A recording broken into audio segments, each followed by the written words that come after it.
அனைவருக்கும் வணக்கம். இன்னைக்கு நம்ம வீடியோல என்ன பார்க்க போறோம் அப்படின்னு கேட்டிங்கன்னா, நாட்டு மருத்துவத்தில அத்தியாவசியமான ஒரு பொருள் அப்படின்னா, அது பிரண்டை அப்படின்னு சொல்லப்படுது. ஏன் பிரண்டைக்கு இந்த அளவுக்கு முக்கியத்துவம் கொடுக்கப்படுது அப்படின்னு கேட்டிங்கன்னா, இதனுடைய மகத்துவம் அந்த மாதிரி இருக்கு அப்படின்னு சொல்லலாங்க.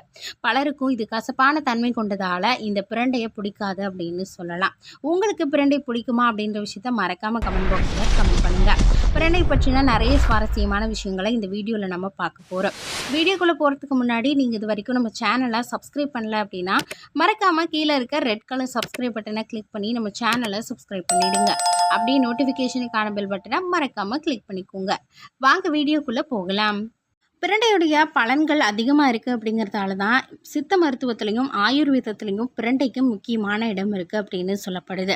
இந்த பிரண்டையை நம்ம எப்படியெல்லாம் சாப்பிடலாம் அப்படின்ற விஷயத்த முதல்ல பார்க்கலாம். இளம் பிரண்டையை நெய் விட்டு வதக்கி அதை நெல்லிக்காய் அளவு சாப்பிட்டு வரும்போது இரத்த மூலம் குணமாகும் அப்படின்னு சொல்லப்படுது. அடிபட்டு ஏற்படக்கூடிய வீக்கத்துக்கு மேலே பிரண்டையை அரைத்து தடவும் போது அந்த வீக்கம் குறையுமா. பிரண்டையை துவையல் செய்து சாப்பிட்டு வரும்போது நோய் எதிர்ப்பு சக்தி அதிகரிக்கும் அப்படின்னு சொல்லப்படுது. பிரண்டையுடைய தண்டை நெய் விட்டு வறுத்து அரைத்து சாப்பிட்டு வரும்போது குடல் புண்கள் எல்லாமே குணமாகும்.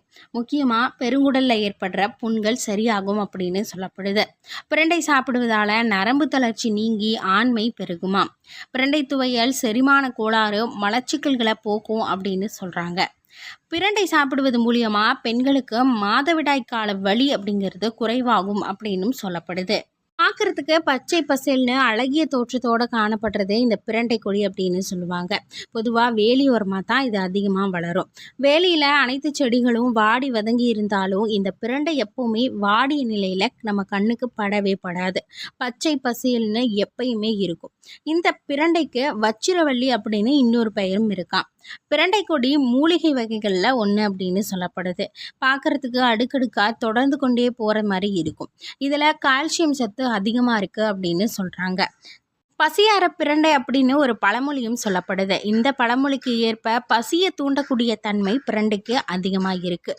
பசியே எடுக்க மாட்டேங்குது டாக்டர் அப்படின்னு சொல்லக்கூடியவங்க டாக்டர்கிட்ட போகாமல் கூட இந்த ஒரு பிரண்டையை சாப்பிட்டு இந்த பிரச்சனையை சரி செய்யலாம் அப்படின்னு சொல்லப்படுது. பசியின்மை போக்கக்கூடிய இந்த பிரண்டை எவ்வளவு வேலை பார்த்தாலும் உடல் அசதியாக இருந்தாலும் பசிக்கவே மாட்டேங்குது அப்படின்னு சொல்கிறவங்களுக்கு கூட பசியை எடுக்க செய்யும் அப்படின்னு சொல்லப்படுது. துவையல் செய்து சாப்பிடும்போது அதோடைய டேஸ்ட் அதிகரிக்குது அப்படின்னு சொல்கிறாங்க. இந்த துவையலில் கொஞ்சமாக புளியும் நல்லெண்ணெயும் சேர்த்து செஞ்சோம்னா அவ்வளவு டேஸ்ட்டாக இருக்குமா. அதுக்கப்புறமா அடிக்கடி சாப்பிட தோணும் அப்படின்னு சொல்லப்படுது. பிரண்டை ஜீரண சக்தியையும் அதிகமாக்குது அப்படின்னு சொல்லப்படுது. இந்த காலத்தில் பிரண்டையை யாரும் நேரில் அதிகமாக பார்த்துருக்க மாட்டாங்க அப்படின்னு கூட சொல்லலாங்க. அந்தளவுக்கு இந்த செடியை பார்க்குறதே ஒரு அரிதாக இருக்குது அப்படின்னு சொல்லப்படுது. கால்சியம் குறைபாடு இருக்கிறவங்க தங்களுடைய உணவில் அவ்வப்போது இந்த பிரண்டையை சேர்த்து சாப்பிட வரும்போது இந்த கால்சியம் சத்து அதிக அளவு கிடைக்கும் அப்படின்னு சொல்லப்படுது. கால்சியம் மாத்திரைகளை சாப்பிட்றதுக்கு பதிலாக பிரண்டையை ஏதாவது ஒரு ரெசிபி செய்து சாப்பிடும்போது கண்டிப்பாக கால்சியம் உயர்வதை நீங்களே பார்க்கலாம். உடல் வீக்கம், உடலில் தேவையற்ற வலி, அளவுக்கு அதிகமான கொழுப்பு, எலும்பு முறிவு பிரச்சனைகள் எல்லாத்துக்குமே பிரண்டை ஒரு சிறந்த மருந்தாக இருக்குது அப்படின்னு சொல்லலாம். பற்களுடைய பலத்தை அதிகரிக்கவும் இந்த ஒரு பிரண்டை பயன்படுத்தப்படுது. முறையற்ற உணவு பழக்கங்கள் இருக்கிறவங்களுக்கு உடல் பருமன் அப்படின்றது அதிகமாக இருக்குங்க. அவங்களுடைய உடல் பருமனை குறைக்க பிரண்டை ரொம்ப ரொம்ப உதவியாக இருக்குது. எந்த ஒரு தாவரத்துலேயும் ஆண் பெண் அப்படின்றத பிரித்து பார்க்குறது ரொம்ப கஷ்டம். பிரண்டையில் ஆண் பெண் அப்படின்னு அதோடைய இனத்தை ரொம்ப எளிதாக நம்மளால் கண்டறிய முடியும். நம்பவே முடியாத ஒரு விஷயம் அப்படின்னு கூட சொல்லலாங்க. பிரண்டையுடைய தண்டு கணுக்களுக்கு இடையே இடைவெளி அதிகமாக இருந்தால் அது ஆண் வகையினும், இடைவெளி குறைவாக இருந்தால் பெண் வகை அப்படின்னும் சொல்லப்படுது. ஆண் வகை பிரண்டை ஆண்களுக்கும் பெண் வகை பிரண்டை பெண்களுக்கு மருந்தாக பயன்படுத்தும் போது அதோடைய பலன்கள் அதிகரிக்கும்னு மருத்துவர்கள் சொல்கிறாங்க. இந்த பிரண்டையில் நிறைய வகைகள் இருக்குது அப்படின்னு சொல்லப்படுது. ஆனால் 4 புறங்கள் கொண்ட ஒரே பிரண்டை, பச்சை பிரண்டை மட்டும்தான் நம்ம உணவில் அதிக அளவில் பயன்படுத்திட்டு வந்துட்டுருக்கோம். இந்த ஒரு பிரண்டையில் நிறைய பலன்கள் இருக்குது அப்படின்னு சொல்லலாங்க. இது தண்ணீர் இல்லாமலே வளரக்கூடிய ஒரு தாவரம் அப்படின்னு சொல்லப்படுது.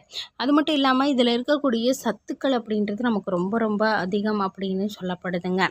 இளம் பிரண்டை அறுவடை செய்து துவையல் அரைக்கிறது ரொம்ப ரொம்ப நல்லது. பிரண்டை முற்றிவிட்டால் நார் சத்துக்கள் அதிகமாக இருக்கும் அப்படின்னு சொல்லப்படுது. அதனால் முற்றிய பிரண்டைகளை நம்ம வந்து பயன்படுத்தாமல் இருக்கிறது நல்லது. இதனால் வயிற்றுப்போக்கு பிரச்சனை ஏற்படும் அப்படின்னு சொல்கிறாங்க. இந்த மாதிரி இந்த பிரண்டை நிறைய மருத்துவ பலன்கள் கொண்டிருக்கு அப்படின்னு சொல்லலாம். இதை பற்றின உங்களோட கருத்துக்களை மறக்காமல் கமெண்ட் பண்ணி எங்களுக்கு தெரியப்படுத்துங்க. இந்த வீடியோ உங்களுக்கு பிடிச்சிருந்ததுன்னா லைக் பண்ணி உங்கள் நண்பர்களுக்கு ஷேர் பண்ணுங்கள். இது மாதிரி வீடியோக்கள் பார்க்க நம்ம சேனலை சப்ஸ்கிரைப் பண்ணிடுங்க.